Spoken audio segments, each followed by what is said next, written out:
High, আমার আগের ব্লগে দেখেছিলাম টোফু কীভাবে বানাতে হয়। এখন বানাবো রাতের ডিনারে টোফু ভুর্জি।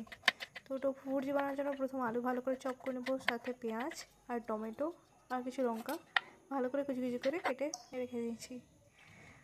অ্যাকচুয়ালি টোফু কিন্তু পনির থেকে অনেক বেশি প্রোটিন হয়, তো যার জন্য পনিরের রিপ্লেসমেন্ট টোফু হিসেবে আমরা খেতেই পারি।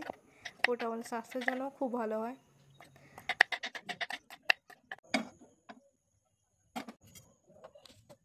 আমরা প্রথম বানিয়ে ট্রাই করে দেখছি কেমন কি লাগে, কি ব্যাপার।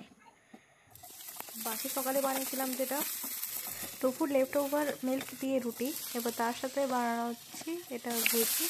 সাথে খাওয়ার জন্য প্রথমে দেখছেন তেলে ভালো করে এগুলো ভেজে নিচ্ছি একটু জিরা দিয়ে, স্বাদ মতো নুন আর হলুদ যেরকম দেওয়া হয় সেরকম সামান্য মশলা দিয়ে দিলাম, তার সাথে টমেটো দিয়ে নেড়ে নিয়ে টোফুটাকে ভালো করে কুচি করে হাতে দিয়ে দিলাম।